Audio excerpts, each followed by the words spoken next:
નમસ્કાર દોસ્તો, આજના સેશનમાં આપણે કેમ્પસ ઇન્ટરવ્યુમાં પૂછાયેલા ટોપ 20 ક્વેશ્ચન્સ અને તેના આન્સર તેના વિશે ચર્ચા કરીશું.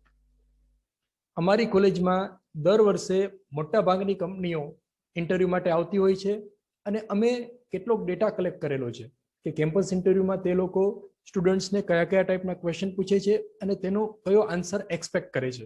તો તેમાંથી જે ટોપ 20 ક્વેશ્ચન્સ છે તેનું લિસ્ટ અહીંયા દર્શાવેલું છે. હવે આપણે એ બધા ક્વેશ્ચનના આન્સર કયા કયા આપવા જોઈએ તેના વિશે ચર્ચા કરીશું. તો પહેલો ક્વેશ્ચન જે છે, the most important question, introduce yourself.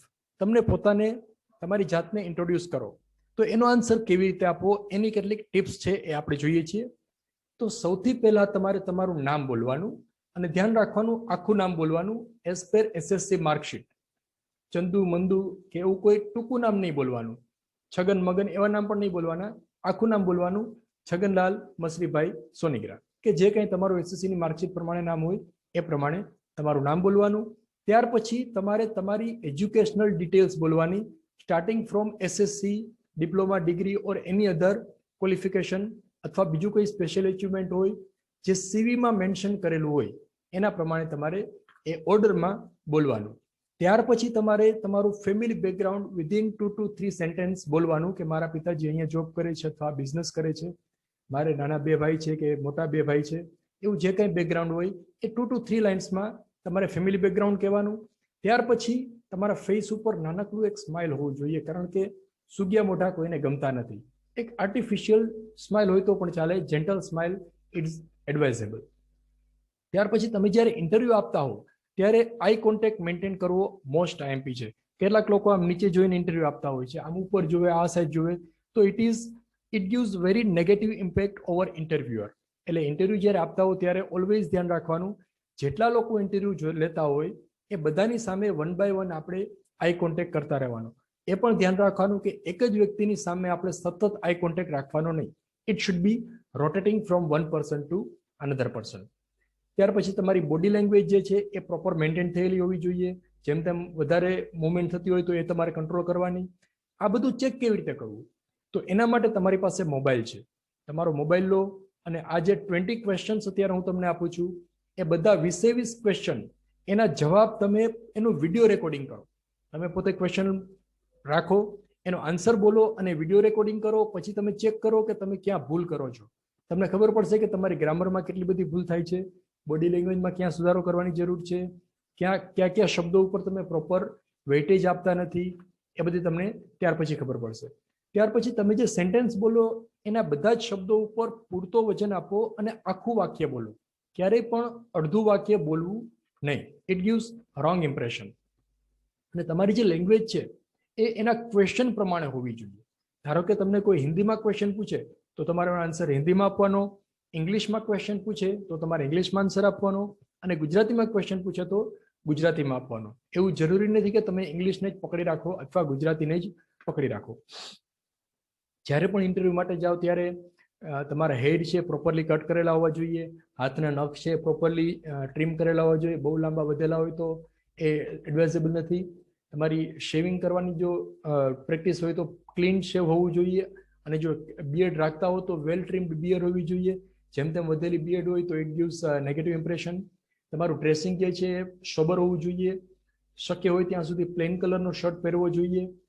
પગમાં શૂઝ પહેરેલા હોવા જોઈએ. ચપ્પલ પહેરીને ઇન્ટરવ્યુ આપવા જાઓ તો એ સારી ઇમ્પ્રેશન ના પડે.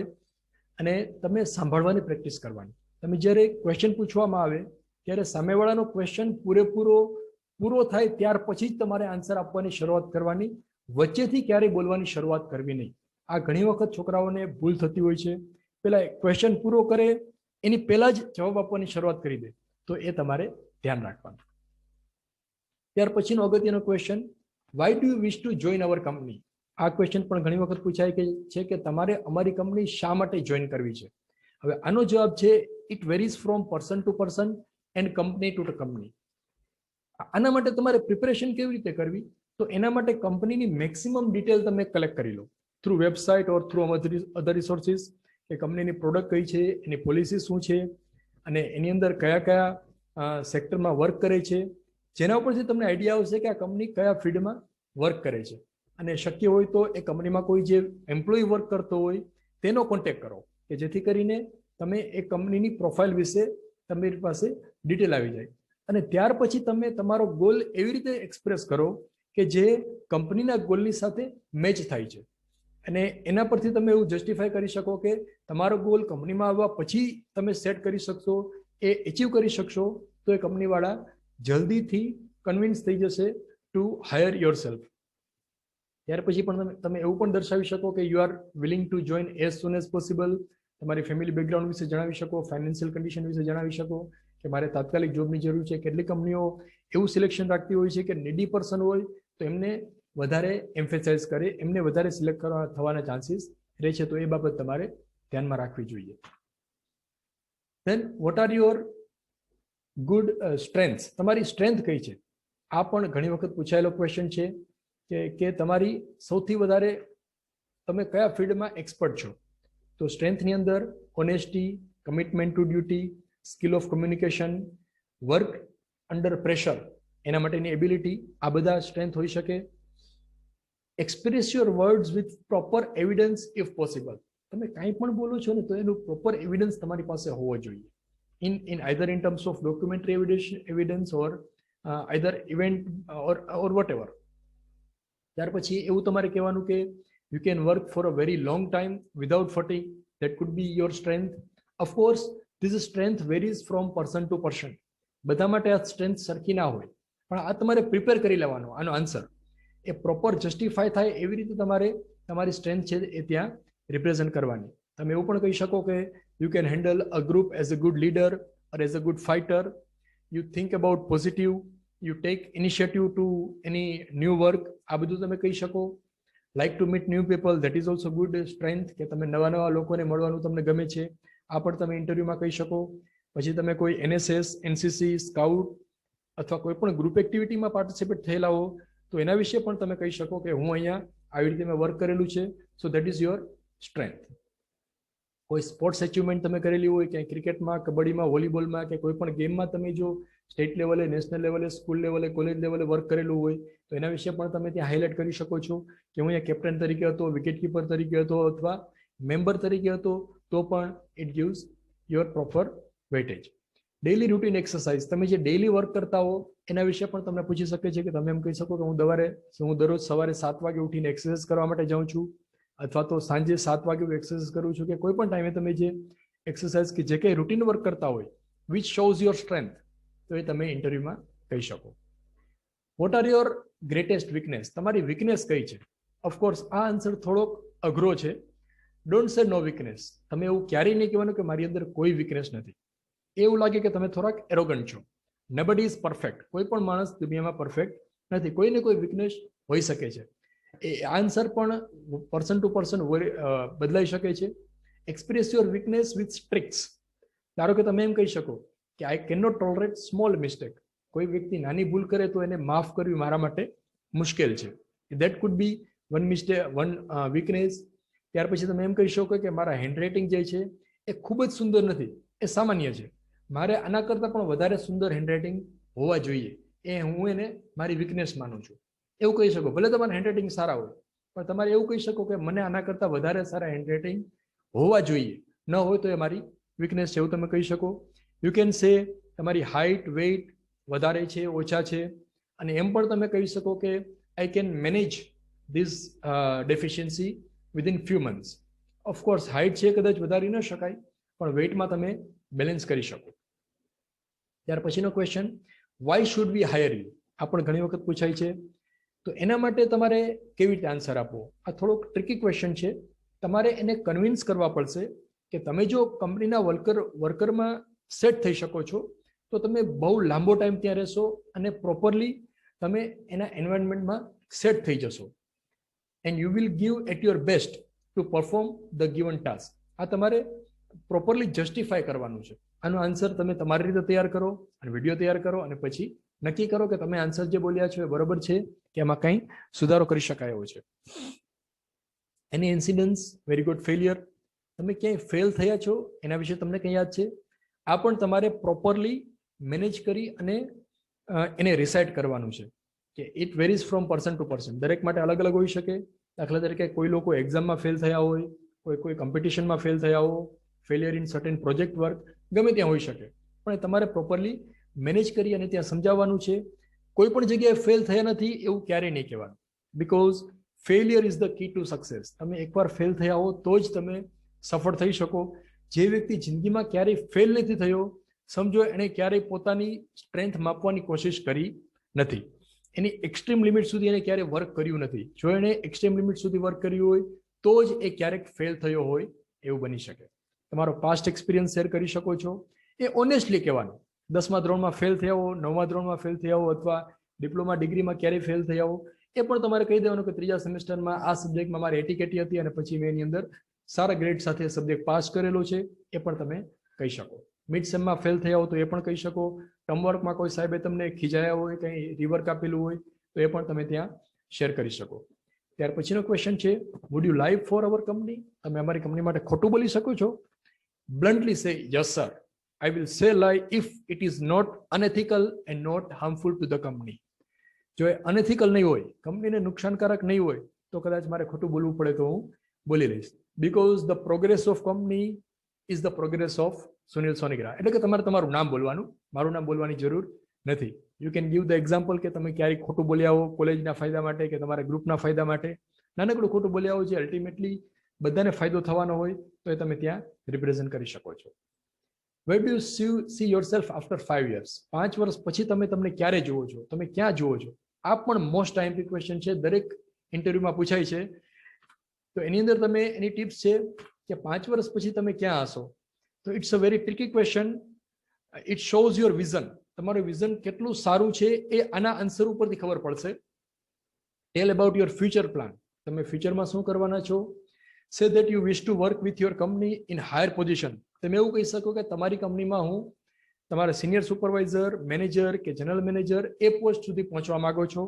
5 વર્ષની અંદર હું કંપનીના દરેક બાબતોને શીખી લેવા માંગુ છું. કોઈ પણ બાબત એવી ન હોવી જોઈએ કે મને ખબર નથી, એવું 5 વર્ષ પછી હશે, આવું તમે કહી શકો છો. Whether it is marketing department, manufacturing department, design department or shop floor department, whatever is the department, I would like to know everything about this company. આવું તમે કહી શકો. ત્યાર પછી એવું ખાસ કહેવાનું, don't say about wish to join business. જિંદગીમાં ક્યારેય પણ ઇન્ટરવ્યુ આપવા માટે જાઓ ત્યારે એવું ક્યારેય નહીં કહેવાનું કે મારે બિઝનેસ કરવો છે, મારે ધંધો કરવો છે, હું માત્ર અહીંયા એક્સપિરિયન્સ લેવા માટે આવેલો છું, મારે ખાલી 5 વર્ષ માટે જોબ કરવી છે, પછી હું મારો ધંધો કરીશ, એવું ક્યારેય નહીં કહેવાનું. કારણ કે કંપની જે છે એ ટ્રેનિંગ ઇન્સ્ટિટ્યૂટ નથી, એ પોતાના વર્ક માટે, પોતે આગળ વધવા માટે તમને હાયર કરે છે.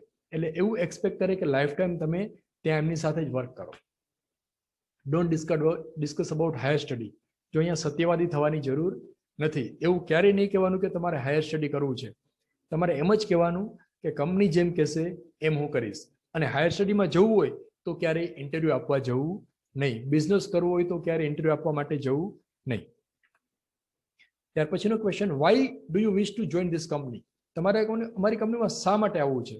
તો એના માટે પણ તમારે થોડીક ઇન્ફોર્મેશન કલેક્ટ કરવાની, અને ઇન્ફોર્મેશન એવી રીતે કલેક્ટ કરવાની કે જેની અંદર તમારો જે ઇન્ટરેસ્ટ છે એ મેચ થાય છે. For example, you may have interest in the product of the company, about the future expansion of the company, you may have interest about the market reputation of the company.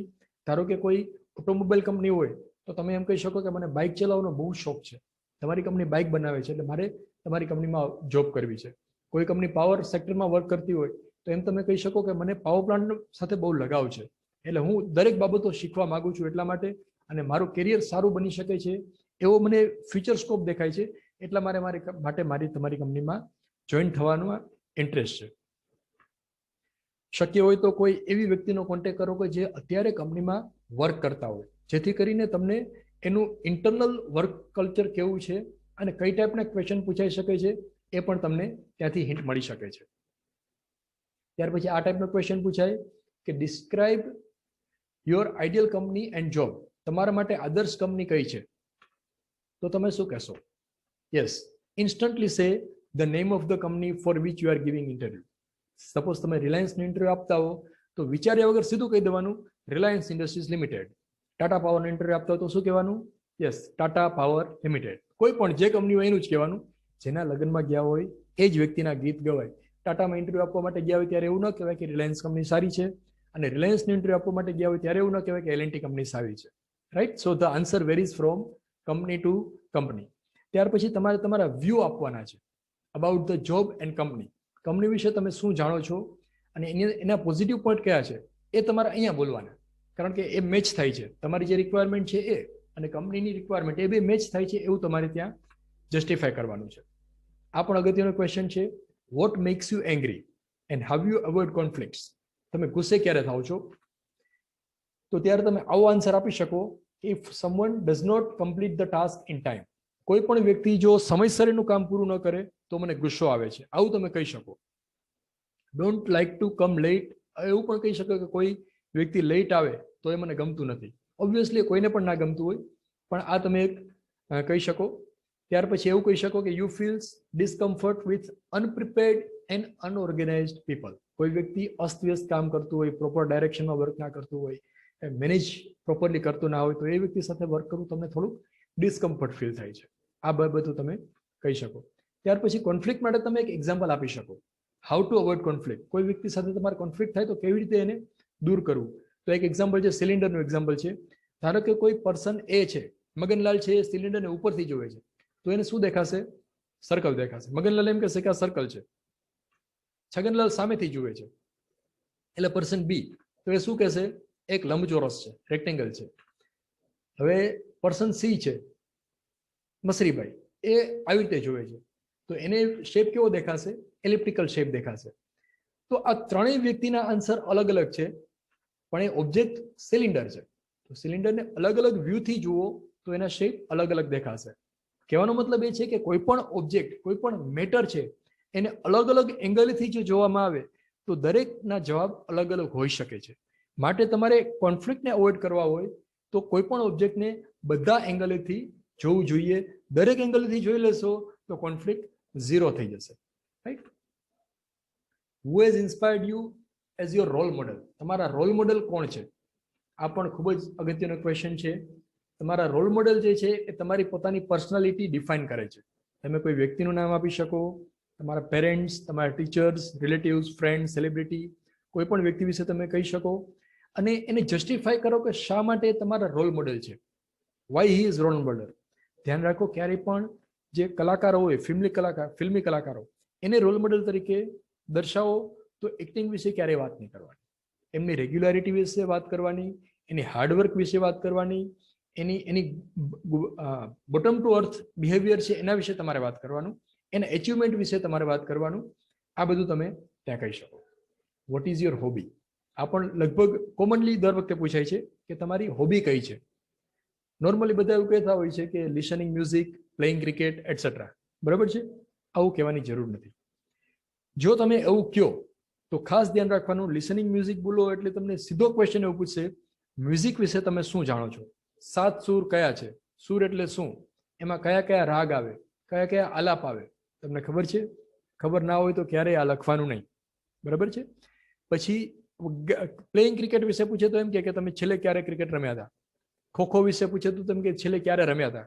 જો તમને hobby હોય તો 100% તમે ગઈકાલે કે પરમ દિવસે કે થોડા દિવસો પહેલા રમેલા હોઈ શકે, રાઈટ? એમ તો કે ના હું રમ્યો નથી તો પણ તમારી હોબી છે એવું ના બની શકે. હોબી ત્યારે જ હોય કે તમારે એ ડેઈલી એના ટચમાં હો, અથવા તો નજીકના પાસ્ટમાં તમે ક્યારેય એ રમેલા હો. અને એ હોબી વિશે તમારે ડિટેલ નોલેજ હોવી જોઈએ. કોઈ એમ કે મને રીડિંગનો શોખ છે તો સીધો ક્વેશ્ચન પૂછશે કે આજે તમે સવારે કઈ બુક વાંચી હતી? તમે એમ કહેશો કે એમ થઈ જશે. જો તમે બુક વાંચી હશે તો જ તમે પ્રોપરલી આન્સર આપી શકશો.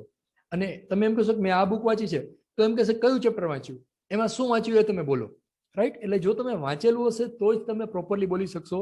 વાંચેલું નહીં હોય તો તમે ત્યાં ગેગે ફેફેસ થઈ જશો, તમારો આન્સર ખોટો પડશે. એટલે ઇન્ટરવ્યુમાં આ પણ ધ્યાન રાખવાનું, ક્યારેય ખોટું નહીં બોલવાનું, અને ખોટું બોલો તો પકડાવાનું નહીં. એની પાસે તમે પ્રોપરલી વર્ક કરેલું એવી રીતે તમે સુગર કોટેડ ખોટું બોલી શકો. Are you ready to travel or relocate? તમે અત્યારે રાજકોટમાં રહ્યો છો, તમારે કેરળમાં રહેવાનું થાય તો તમે રહેવા માટે તૈયાર છો? Bluntly say yes with full confidence. આખા ભારતમાં, આખી પૃથ્વીમાં, અરે બ્રહ્માંડમાં પણ તમે મને જવાનું કહેશો ને તો હું પણ જવા માટે તૈયાર છું. એવું બ્લન્ટલી ફૂલ કોન્ફિડન્સ સાથે કહેવાનું. ક્યારે પણ એવું નહીં કહેવાનું કે ના સર મારે તો રાજકોટમાં જ રહેવું છે, કે હું અમદાવાદમાં હું સેટલ નહીં થઈ શકું, મને જમવાનું નહીં ભાવે, એવું ક્યારેય નહીં કહેવાનું. રાઈટ? તમે તમારી પાસ્ટ હિસ્ટ્રી હોય એ પણ તમે કહી શકો કે મેં ટ્રાવેલિંગ કરેલું હોય કે હું ભાઈ પહેલા આ ગામમાં રહેતો હતો, અહીંયા ગામડામાં રહેતો હતો, રાણપુરમાં રહેતો હતો, ત્યાં પાણી પીવાનું મળતું નહોતું, હવે હું બહુ સારી જગ્યાએ છું એટલે હું સેટિસ્ફાઈડ છું, અને ભવિષ્યમાં પણ હું કોઈ પણ જગ્યાએ રહેવા માટે જો મને ચાન્સ મળશે તો હું રહેવા માટે તૈયાર છું, આવું તમે કહી શકો છો. ત્યાર પછીનો question, which is your favourite subject? આ ખૂબ જ અગત્યનો ક્વેશ્ચન છે. તો આનો આન્સર આપતા પહેલા તમારે પ્રિપેરેશન કરી લેવાની. પ્રિપેરેશન કેવી રીતે કરવી? તો ઓનેસ્ટલી તમારે કહેવાનું કે કયો સબ્જેક્ટ તમે એની અંદર ઇન્ટરેસ્ટ છે, તમને કયો સબ્જેક્ટમાં વધારે આવડે છે. સપોઝ પાવર ફેક્ટર વાળી કંપની હોય, પાવર સેક્ટરમાં વર્ક કરતી હોય, તો પાવર પ્લાન્ટ અથવા થર્મલ એન્જિનિયરિંગ એ ટાઈપના સબ્જેક્ટ કહી શકો. મેન્યુફેક્ચરિંગ સાઇડ જો કંપની વર્ક કરતી હોય તો એના વિશે તમે કહી શકો. પણ એ સબ્જેક્ટ તમારે પ્રિપેર કરી લેવાનો. બરાબર? ઇન્ટરવ્યુના આગળના દિવસે તમારે આ જ ક્વેશ્ચન તૈયાર કરવાના કે જે સબ્જેક્ટ તમને આવડતો હોય એના બેઝિક કન્સેપ્ટ તૈયાર હોવા જોઈએ. એના વિશે જ પૂછશે, ડિટેલમાં નહીં પૂછે. ફોર એક્ઝામ્પલ, પાવર પ્લાન્ટ એવું બોલો એટલે એમ તમને ના પૂછે કે લા માઉન્ટ બોઇલર વિશે સમજાવો, એવું નહીં પૂછે. તમને એવું પૂછે કે પાવર પ્લાન્ટની અંદર શું હોય, શું બને. તમે કહેશો સ્ટીમ બને, તો કે સ્ટીમને માપશો કેવી રીતે? તો તમે કહેશો સ્ટીમનું પ્રેશર, એનું ટેમ્પરેચર, એનું ડ્રાયનેસ ફ્રેક્શન, આ બધા એના પેરામીટર છે. પછી એમ પૂછે કે સ્ટીમ ટેબલનો ઉપયોગ શેના માટે થાય? તો તમે કહી શકો કે સ્ટીમ ટેબલનો ઉપયોગ કરી અને આપણે સ્ટીમનું ટેમ્પરેચર અને પ્રેશર ખબર હોય તો આપણે એની એન્થાલ્પી એન્ટ્રોપી માપી શકાય, એનું સ્પેસિફિક વોલ્યુમ માપી શકાય. આ ટાઈપના ક્વેશ્ચન પૂછાઈ શકે. શક્ય હોય ત્યાં સુધી એવા સબ્જેક્ટ સિલેક્ટ કરો કે જે કંપનીની પ્રોફાઇલ સાથે મેચ થતા હોય. For example, power sector, manufacturing, marketing, automobile, આ ટાઈપનું સિલેક્શન તમે લઈ શકો. આ પણ ક્વેશ્ચન પૂછાઈ શકે, how long will you work with our company? તમે કેટલા વર્ષ અમારી કંપની સાથે વર્ક કરશો? તો કહી દો મિનિમમ 3 years. 3 વર્ષ સુધી તમે તમારો બાયોડેટા ફાડીને ફેંકી દેશો. તમે ક્યાંય પણ એપ્લાય નહીં કરો, આવું તમારે ફૂલ કોન્ફિડન્સ સાથે કહી દેવાનું. પછી ભલે 2 વર્ષ પછી તમારે જવું હોય તો કોઈ વાંધો નહીં, પણ company believes in long term relationship. કંપનીને એવા લોકો જોઈએ છે કે જે લાંબો ટાઈમ કંપની સાથે વર્ક કરે. આવીને 2 મહિનામાં કે 1 વર્ષમાં જતા રહે એવા લોકોનું ત્યાં કામ નથી. ત્યાર પછી તમારે કન્વિન્સ કરવાના કે you are ready to adjust in any situation. તમે પથ્થર જેવા છો, તમે ગમે ત્યાં નાખો, તમે સર્વાઈવ કરી શકશો, તમે વર્ક કરી શકશો, એવું તમારે ત્યાં કન્વિન્સ કરવાનું છે. અને એવા થવાનું જ છે. તમે મિકેનિકલ, તમે એન્જિનિયર છો અને engineer can work in any situation. એ પથ્થર જેવા થઈ ગયા હોય, એને કોઈ શરદી ના થાય, એને કોઈ તાવ ન આવે, એને જમવાનું ના ભાવે ન બને, એ દરેક સિચ્યુએશનમાં આગળ વધી શકે છે. Can you work in night shift under pressure, weekend? આવી રીતે તમે વર્ક કરી શકશો. નાઇટ શિફ્ટમાં તમને એવું કે રાત્રે 8 વાગ્યાથી સવારે 8 વાગ્યા સુધી વર્ક કરવાનું છે, કરી શકશો. દર રવિવારે આવવું પડશે, આવી શકશો. પ્રેશરમાં વર્ક કરી શકશો. Yes, બ્લન્ટલી say yes. તમે હિસ્ટ્રી પણ તમારે કંઈ એવી હોય તો કહી શકો કે મેં અહીંયા રવિવારે કામ કર્યું હતું, કે આખી રાત જાગીને મેં વર્ક કરેલું હતું, કે આટલું પ્રેશર હતું છતાં પણ વર્ક કરી શક્યો. આવું કોઈ પણ ઇવેન્ટ પણ તમે ત્યાં આન્સર આપી શકો. ઇન્ટરવ્યુમાં છેલ્લે આ ટાઈપનો ક્વેશ્ચન પણ પૂછાય કે ભાઈ તમારે કંઈ પૂછવું છે અમને કંપની વિશે, હવે તમે મને પૂછી શકો છો. આવું પણ ઇન્ટરવ્યુઅર પૂછતા હોય છે. તો ત્યારે નો સર એવું કહેવાના બદલે તમે સ્માર્ટ ક્વેશ્ચન પૂછી શકો છો. નો સર એવું પૂછો તો કદાચ થોડોક 0 માર્ક, ઓછા માર્ક્સ આવે. પણ તમે ટ્રિકી ક્વેશ્ચન પૂછો, સ્માર્ટ ક્વેશ્ચન પૂછો તો એ તમારો કોન્ફિડન્સ દર્શાવે છે. Don't ask about work hours, કે તમે મારે કેટલા કલાક કામ કરવું પડશે, કે જમવાનું મળશે કે નહીં, રહેવાનું મળશે કે નહીં, રજાઓ મળશે કે નહીં. આવા ક્વેશ્ચન ક્યારેય પૂછવાના નહીં. બરાબર છે? સ્માર્ટ ક્વેશ્ચન પૂછવાના કે સર હું કંપનીમાં વર્ક કરીશ તો મારો પ્રોગ્રેસ થશે તો કદાચ હું તમને મળવા આવું તો સર મને પર્સનલ ગાઈડન્સ આપશો, એવું તમે કહી શકો. Which is the most boring work for you? તમને કયા વર્કમાં કામ કરવું નથી ગમતું, કઈ ટાઈપનું વર્ક નથી ગમતું? યુ કેન સે નથિંગ, મને બધું જ ગમે છે. અથવા કોઈ એવું બોરિંગ વર્ક હોય તો તમે કહી શકો, પણ શક્ય હોય ત્યાં સુધી આ ટાઈપના ક્વેશ્ચન અવોઇડ કરવાના. તમે એવું કહી શકો કે નકામા માણસો સાથે કામ કરવું મને નથી ગમતું. બરાબર છે? અને મને હજી સુધી કોઈ નકામો માણસ મળ્યો નથી, એટલે મને બધા સાથે વર્ક કરવું ગમે છે. Last question, give example of your creativity. See, the creativity is at the top right now. અત્યારની દુનિયામાં ક્રિએટિવિટી સૌથી ઉપર છે. તો તમે ક્રિએટિવ હોવા જોઈએ. એના આન્સર તમારે કેવી રીતે આપવા? તો answer varies from person to person. તમે કોઈ ઇવેન્ટ ડિસ્કસ કરી શકો છો કે જેમાં તમે ચેન્જ લાવેલા હો, રૂટીનમાં વર્ક કરતા હોય એમાં તમે થોડોક ફેરફાર કરાવડાવ્યો હોય, એ તમે કહી શકો. હી મે આસ્ક અબાઉટ એની ઓબ્જેક્ટ, તમને એવું કહે કે ભાઈ આ મારી બોલપેન છે, આના વિશે તમે ક્રિએટિવ આઈડિયા આપો, તો તમે શું આપી શકો? તો કે બોલપેનના ઉપયોગ ક્યાં ક્યાં હોઈ શકે? લખવાનો ઉપયોગ છે તો બધાને ખબર છે, એના સિવાય કયા થાય? કોઈને મારવા માટે, ક્યાંય ઓલું દોરીને પરવવા માટે, ક્યાંય રમવા માટે, આમ ગોળ ફેરવવા માટે અનેક ઉપયોગો છે. એ તમે ગૂગલ કરી શકો છો, એ તમે ક્રિએટિવિટી દર્શાવી શકો છો.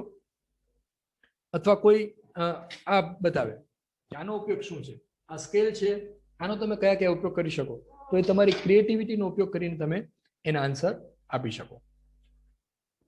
ત્યાર પછી તમારો લર્નિંગ એટીટ્યુડ એ ખાસ જોવે છે. આ ધ મોસ્ટ આઈએમપી છે. કોઈ પણ કંપનીવાળા માટે હાયર કરવા માટેનો સૌથી અગત્યનો પેરામીટર છે તમારો લર્નિંગ એટીટ્યુડ. તમે શીખવા માટે તૈયાર છો કે નહીં? તો તમારે એના માટે તમારી પ્રોફાઇલની અંદર તમે કોઈ વર્ક શીખેલા હો, ઓટોકેડ, સીએનસી, વીએમસી, આવું કોઈ પણ પ્રોગ્રામિંગ શીખેલા હોય તો એ તમારે ત્યાં રિપ્રેઝન્ટ કરવાનું છે કે સર હું આ ઓટોકેડ આખા ક્લાસની અંદર સૌથી વધારે ઝડપથી મને આવડી ગયું હતું. એ તમે કહી શકો કે વીએમસી પ્રોગ્રામિંગની જ્યારે ટ્રેનિંગ ચાલુ હતી ત્યારે સૌથી પહેલા સર મને આવડતું હતું ને મેં આ પ્રોજેક્ટ સૌને પહેલા તૈયાર કરેલો હતો, હું બહુ ઝડપથી શીખી જાઉં છું. આવું તમે કહી શકો. કંપનીવાળા લોકોને શીખનાર લોકો બહુ ગમતા હોય છે. તમે એમ કહો કે આખી કંપની વિશે હું બધું જ શીખી લઈશ, તો એ it's a good impression of you. ક્રિએટિવિટીના કેટલાક એક્ઝામ્પલ હું અહીંયા મૂકું છું. જો આ ક્રિએટિવિટી છે, ગાદલું છે વધારે સોફ્ટ બનાવી શકાય, પાયાની અંદર સ્પ્રિંગ લગાવેલી છે. ત્યાર પછી આવી રીતે બેલ્ટ બનાવી શકો. જે દરજી ભાઈઓ હોય એ કમર માપતા હોય તો કમર માપવા માટે બેલ્ટથી માપો તો ઇઝીલી અને પરફેક્ટ તમે વેસ્ટ માપી શકો છો. હું પણ દરજી છું એટલે આ ટાઈપનો બેલ્ટ બનાવવાનું વિચારું છું. પછી એક હાર્ટ એટેકનો પ્રોબ્લેમ છે, અત્યારે સૌથી વધારે છે. મોટાભાગના લોકોના ડેથ હાર્ટ એટેકથી થાય છે. તો એને કેવી રીતે ઘટાડવા? એના માટેનો એક આઈડિયા છે કે તમને નાઇટ્રોજન N2O વિશે તમે સાંભળેલું છે, right? It's a laughing gas. એ ગેસ જ્યારે છોડવામાં આવે ત્યારે લોકો હસવા લાગે છે, સિચ્યુએશન હળવી થઈ જાય છે. તો ક્યારેય પણ કોઈ કંપનીમાં કે કોઈ જગ્યાએ એકદમ ટેન્સ્ડ સિચ્યુએશન આવી ગયું હોય, ભયાનક ટેન્શન આવી ગયું હોય, તો તમે ત્યાં નાઇટ્રોજન N2O, નાઇટ્રસ ઓક્સાઇડ, એનો ગેસ, એના પાઉચ બનાવો. જે 5 રૂપિયાનું આપણે બાલાજીનું પેકેટ આવે છે એવા પાઉચ બનાવો. એ પાઉચ ફોડી નાખો એટલે એની અંદરથી N2O ગેસ છૂટો પડશે. અને આ N2O ગેસ જે છે, નાઇટ્રોજન ડાયોક્સાઇડ, એ ચારે બાજુ ફેલાઈ જશે અને લોકો હસવા લાગશે, હા હા હા હા હા. એટલે ગમે તેવી ટેન્સ્ડ સિચ્યુએશન હશે, ગમે તેવું ટેન્શન હશે, થોડીક વારમાં બધા એકદમ રિલેક્સ થઈ જશે. તો આ ટાઈપના પાઉચ તમે બનાવી શકો છો, માર્કેટમાં વેચી શકો છો.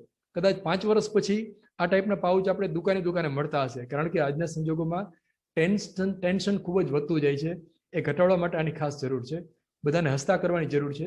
તો એના માટેનો આ એક ઓપ્શન છે. ભવિષ્યમાં કદાચ તમારામાંથી કોઈ એન્ટરપ્રેન્યોર થશે તો આ ફિલ્ડમાં પણ વર્ક કરી શકો છો.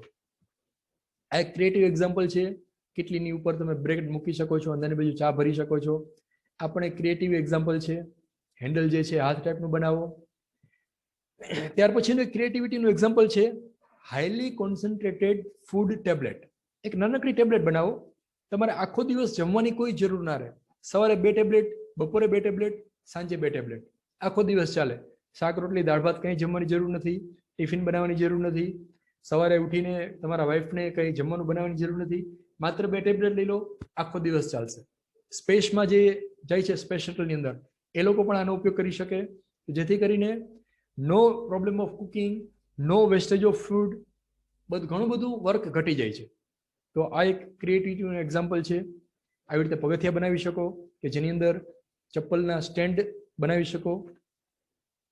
સોફા સેટ આવી રીતે બનાવી શકો જે લાઇબ્રેરીમાં યુઝ થઈ શકે, તમારી બુક રાખી શકો, શેલ્ફ માટેની જગ્યા બચી જાય. જસ્ટ આ કોમિક ગ્લાસ, આવી રીતે તમે લેમ્પ બનાવી શકો કે સવારે ઉઠીને બગાસું ખાવે ભાગો, લેમ્પ ખુલી જાય એની સાથે. અને ત્યાર પછીનું last, what is smart work? Smart work કોને કહેવાય?